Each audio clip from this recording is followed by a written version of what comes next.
حامدا ومصليا ومسلما اما بعد فاعوذ بالله من الشيطان الرجيم بسم الله الرحمن الرحيم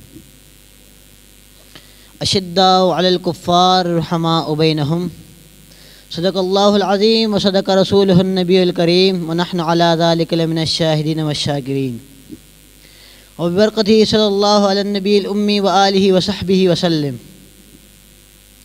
برسندلی افتخار نشست قدات محترم آقایان عزیز و شوندگان عزیز، السلام علیکم.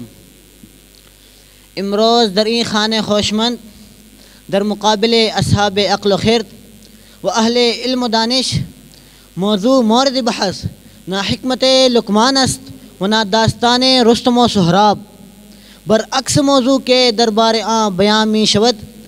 در رشتے مروارید و گلدستے کلمات بئی طور پیچیدہ شداس کہ نقش سیدنا صدیق اکبر رضی اللہ تعالی عنہ در ثبات دولت مدینہ. قدات محترم، اگر بعد از مصطفیٰ کوہ ہمالیہ عقل و خرد و ذہن و دانش بیدار کسے است یک نفر سیدنا صدیق اکبر رضی اللہ تعالی عنہ است. نقشکار او در تحکیم دولت مدینہ و ساخت و ساز و توسیع و تشکیل فہمیدہ شد از کے بعد از وصال مصطفیٰ صلی اللہ علیہ وآلہ وسلم در کم ترین زمانہ 9 ماہ ہما شور شہرہ ازبین برد.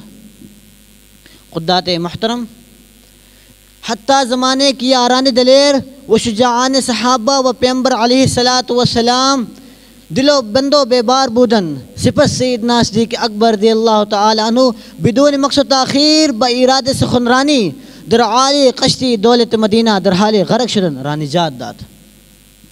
قدات محترم، ای توسیع و تشکیل در تحکیم دولت مدینہ را اولین قطرے بانا بود. نقشکار او در تحکیم دولت مدینہ برائے صدیق اکبر رضی اللہ تعالی عنہ مثل روز روشن عیاں است. قدات محترم، یافتن را برائے آشتی در آتش احساسات و با توقف قتل قتال و اقدامات تلافی جویان بین ہر دو گروہ موافقت کردن.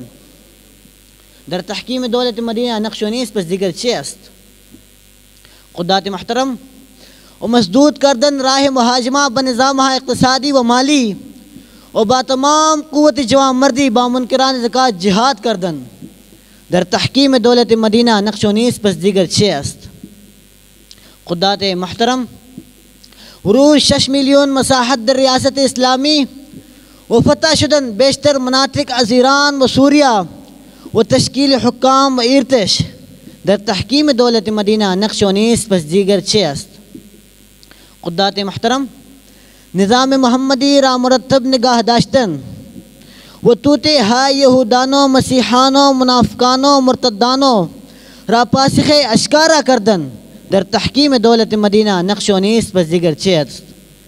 مسدودہ کردن راہ مہاجمہ بنظام اقتصادی. در تحکیم دولت مدینہ نقش و نیز پس دیگر چی است. قدات محترم، این نقشکار او در تحکیم دولت مدینہ لشکر در قالب لشکر اسامہ بعنوان شاہکار سیاست خارجہ صلح حدیبیہ ظاہر شد. او بدولت مدینہ بئی اوجہ کمال رسانت کہ شاعر آن با اردو بئی الفاظ تعبیر کردہ است.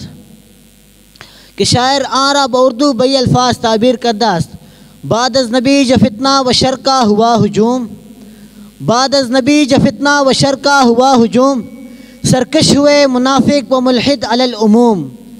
اس شیر دل نے سب کو مٹا کر ہی دم لیا، اس شیر دل نے سب کو مٹا کر ہی دم لیا، اشرار کو ٹکانے لگا کر ہی دم لیا. وما علیہ الا البلاغ المبین.